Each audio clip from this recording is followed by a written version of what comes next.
बासुदा में भोपाल के हुजूर विधायक रामेश्वर शर्मा का नगर आगमन हुआ। आगमन पर विधायक रामेश्वर शर्मा सर्वप्रथम क्षेत्रीय विधायक लीना जैन के निवास पर पहुंचे। यहां उन्होंने विगत दिनों क्षेत्रीय विधायक की सास का आकस्मिक निधन हो जाने पर श्रद्धा सुमन अर्पित कर शोक संवेदनाएं व्यक्त की। इसके बाद स्थानीय विश्राम गृह वो पहुंचे, जहां पर शहीद आजम सरदार भगत सिंह को श्रद्धांजलि अर्पित कर नमन किया। भाजपा कार्यकर्ताओं से मुलाकात की। इस मौके पर मीडिया कर्मियों से रूबरू होते हुए पूछे गए सवालों का जवाब बड़ी ही बेबाकी से देते हुए राहुल गांधी की भारत जोड़ो यात्रा पर कटाक्ष किया, तो वहीं पीएफसी के बैन पर कहा कि देश की आंतरिक सुरक्षा पर खतरा पैदा करने वाले संगठनों को बख्शा नहीं जाएगा।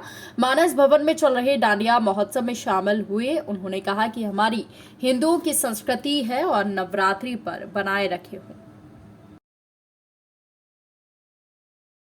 गलियों में से जाते थे, सड़ान आती थी, मलमूत्र पड़ा रहता था, इधर उधर निकलकर लेफ्ट राइट घूमकर काशी विश्वनाथ के बाकायदा मुश्किल से दर्शन होते थे। अब काशी विश्वनाथ का भव्य कॉरिडोर बनाकर, क्योंकि काशी विश्वनाथ गंगा के लिए है और गंगा काशी विश्वनाथ के लिए, अब दोनों एक दूसरे के प्रत्यक्ष दर्शन कर रहे हैं। ये श्रेय भी मोदी जी के ऊपर जाता है।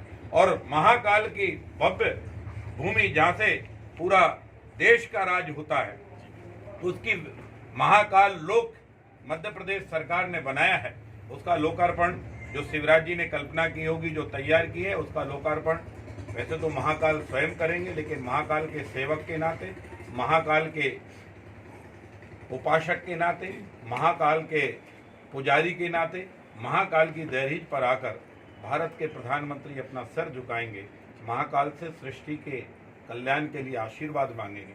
तेरा तुझको अर्पण क्या लागे मेरा, ये कहने के लिए 11 तारीख को प्रधानमंत्री गतिविधियों का संचालन कराते हैं, जो पाकिस्तान जिंदाबाद के नारे लगाते हैं, जो जुलूस जलसे धार्मिक उत्सवों पर पथराव हमला करके आगजनी दंगा करते हैं, ऐसे लोगों को नेस्त नाबूद करना ये सरकार की योजना का एक हिस्सा होता है।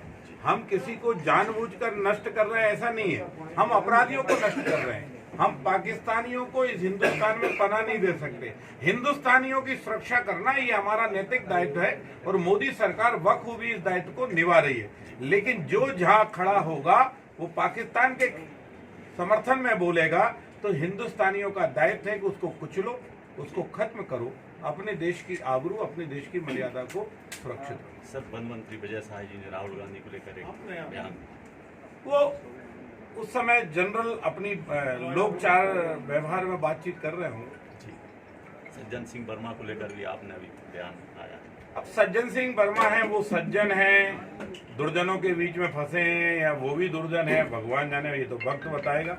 लेकिन सज्जन सिंह जी की जो उस समय टिप्पणी थी वो अमर्यादित थी और उनने जिन्ना का समर्थन किया था। तो मैंने उनसे कहा था कि 47 के विभाजन के 75 वर्ष बाद भी अगर कांग्रेस और सज्जन सिंह वर्मा को ये समझ में नहीं आया कि देश विभाजन गलत था, तो ये देश का भी दुर्भाग्य और हमारा भी दुर्भाग्य कि सज्जन यहाँ मंत्री रहे, एक नहीं, दो तीन बार यहाँ से एमएलए चुने जाते हैं और बात पाकिस्तान के समर्थन में करते हैं। तो जो जनप्रतिनिधि होने के बाद भी हिंदुस्तान के संविधान को ठेंगा दिखाता है, ऐसे दल को और ऐसे जनप्रतिनिधि को, दोनों को धिक्कार है। कम से कम सुधरो। महात्मा गांधी जी के नाम की जितने साल रोटी खाई है, कम से कम गांधी की देशभक्ति को कुछ साल तो जिंदा रहे। सर, राहुल गांधी भारत जोड़ो यात्रा पर हैं और राजस्थान में एक संकट चल रहा है बड़ा राजनीतिक। अब वो भारत जोड़ो यात्रा नहीं है, कांग्रेस जोड़ो यात्रा है, क्योंकि भारत तो जुड़ा हुआ है। भारत तो उनके बाप दादे या परनाना अगर कहें तो पंडित जवाहरलाल नेहरू के समय 1947 को देश आजाद हुआ।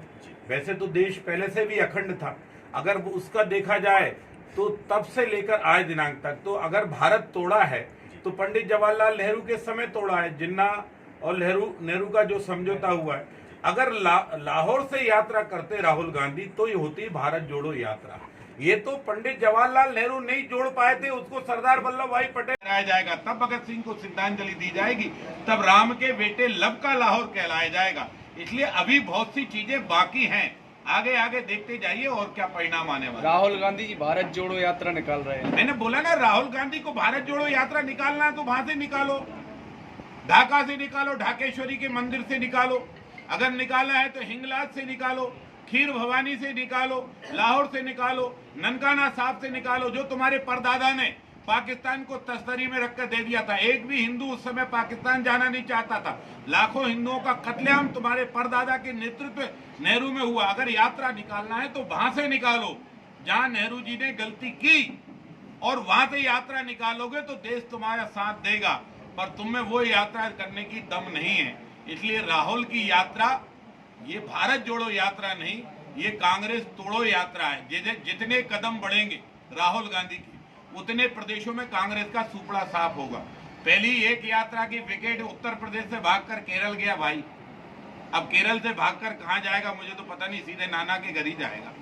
प्रदेश का मालवांचल पीएफआई का गढ़ रहा है। नहीं, गढ़ नहीं, वहां पैर पसार रहे थे, हमने पैर तोड़ दिए। बाकी संगठनों पे जो बैन लग रहा है, पीएफआई पे भी बैन लगा है, तो इस विषय में क्या कहना है? नहीं, इस विषय में हमारा कुछ नहीं कहना। भारत सरकार या भारत सरकार की जो एजेंसियां हैं जो भारत की आंतरिक सुरक्षा का ध्यान रखती है, उन एजेंसियों ने अपने खोजबीन, उनके सूत्र और उनके जो तमाम सीआईडी या तमाम जो उनके गुप्तचर एजेंसियों के माध्यम से जो उनको आउटपुट मिला था, उस आउटपुट के आधार पर उन्हें एक्शन लिया है। और उस एक्शन से ये साबित होता है कि भारत के आंतरिक व्यवस्था को तोड़ने के लिए, भारत में सांप्रदायिक तनाव को बढ़ाने के लिए, भारत के जनमानस को भयभीत करने के लिए और भारत को आंतरिक रूप से आतंक करने के लिए कुछ तथाकथित कट्टरपंथी सर उठा रहे थे, तो भारत सरकार ने या भारत की एजेंसी ने उन पर कार्रवाई की है, उनको कुचलने का कार्रवाई की है, प्रतिबंध लगाने का काम किया। ये किसी धर्म विशेष को डराने के लिए नहीं है, बल्कि जो पाकिस्तान का गान कर रहे थे उनको कुचलने की कार्रवाई। मध्य प्रदेश साइड में 2023 में चुनाव आई हुई है, आप भाजपा के बड़े चेहरे हैं, आप किस रूप में देखते हैं चुनावों के लिए और क्या तैयारी के साथ भाजपा को चुनाव में? भारतीय जनता पार्टी चुनाव की तैयारी में 12 महीने 24 घंटे है। अभी नगर निगम के चुनावों ने ये बता दिया कि भाजपा चुनाव की तैयारी में है, नगर पालिका के चुनाव ने बता दिया, जनपद के चुनाव ने बता दिया, जिला पंचायत के चुनाव ने बता दिया, और जो उपचुनाव हुए थे इससे पहले विधानसभा, उनके चुनाव ने बता दिया। हम 12 महीने 24 घंटे एक ही काम में रहते हैं, संगठन गढ़े चलो, जनता की सेवा करो।